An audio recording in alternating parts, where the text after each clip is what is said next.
A few of these posts about moving cattle with a whistle. We've got some blocks that are pretty wild, pretty rough and impossible to get around on bikes or horses or anything like that. Also relatively big if you're going to be walking them. So we do rely a lot on moving animals with a whistle, and you can use anything you want, but that's the sound we've chosen. We don't want them to come just to a vehicle noise, but there are some tips that go with that. You can't, if you start trying to do it, it's sort of probably pretty helpful to know a few things. One is that all you're trying to do is you're trying to associate a good experience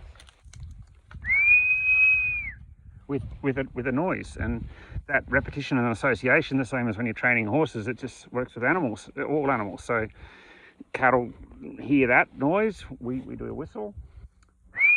Other people do all sorts of things, but that means to them, oh, something good is going to happen, and that's enough to raise their curiosity to lead off. You're not trying to whistle them like a dog where they run to you. All you're doing is providing a lead for them. And now, if you do some low stress stock handling training or something like that, you can work out how to move them just by them positioning yourself in the paddock and letting them see you move off in a particular way, and they'll end up following you. A couple of other tips: make sure they've got somewhere good to go. We're doing everything a bit back to front here. These ones are coming down anyway, but they need to have a really good experience. It's a fresh feed they're going on to, or if you're just training weaners or something, you might want to do it with hay or a bit of lick or something, but don't expect them to walk somewhere and then not have a reward for doing it. The other thing is time of the day.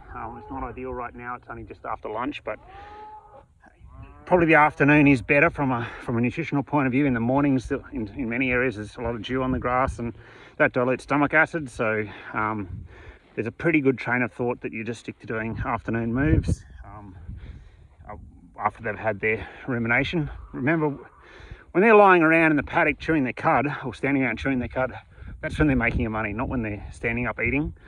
The rumination process is what creates the microbiome excrement, if you like, that's digested to put weight on, not walking around eating. So probably don't push them to do that, to do stuff they don't want to do.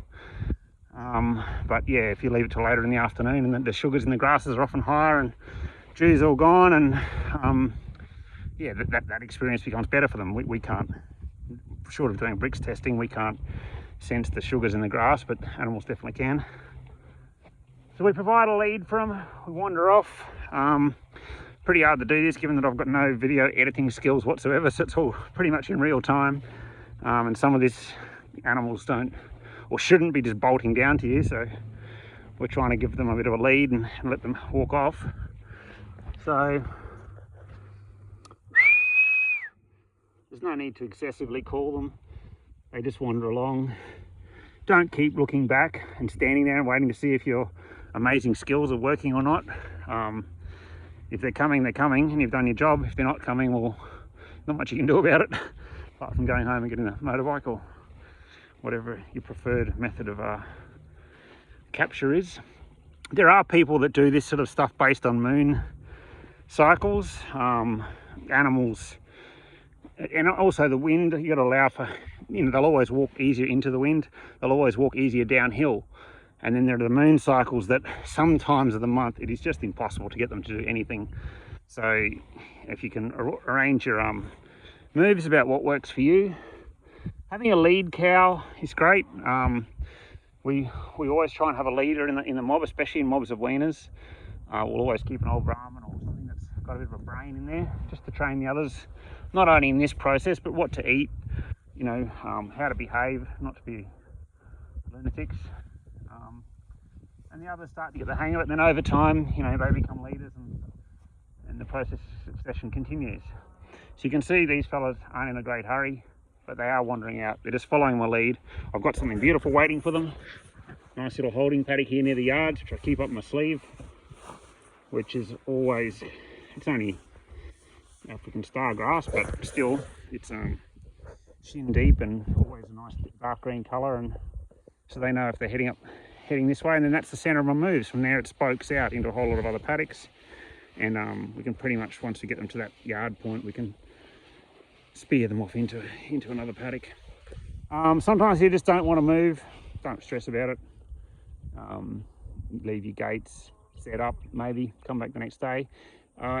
If you're calving, which at those sort of times where you've got more breeders that are calving, it's probably not a bad idea to leave your back gate open. Often, you know, if they plant a calf or something, they're quite happy to run through and get a fresh feed of grass, but then they'll want to go back later and get their calf they've planted somewhere. So that's probably the only time we leave back gates open, around calving time. There are, if you want to Google all this, there are trials. Gascoyne in Western Australia, they did a pretty cool trial. I think they duplicated it up in the Northern Territory as well, using sound as a, you know, wind chimes. I think they use in that case to keep animals around a water point or around a lick wagon, and then they can move that wind chime, and the animals would stay within earshot of it to keep the process going, where they could do virtual fencing, not virtual fencing, but using the traction method to move cattle around. Since I've been doing this and posting little videos on it, I've had people come in and say that, I think it was a New Zealand couple came in one time and they said that, you know, they had 3 different whistles for their mob, or 3 different sounds for their mob, and they could draft their mobs based on the sound, which I would completely believe, because some of the cattle in this mob came from out west and they're not trained, and they'll often watch the whole rest of the mob run down to that sound, and they'll just stand up in the hills and scratching their head and wondering what's going on. So as you can see, it works. For me to muster that paddock on a motorbike, I've ridden through that paddock one other time. I end up caught up in a barbed wire fence, and there's boulders, and so from a workplace health and safety point of view, all sorts of reasons, animal stress, moving them like that is such a cool way to do it, and hopefully those few tips might help when you try to train your own.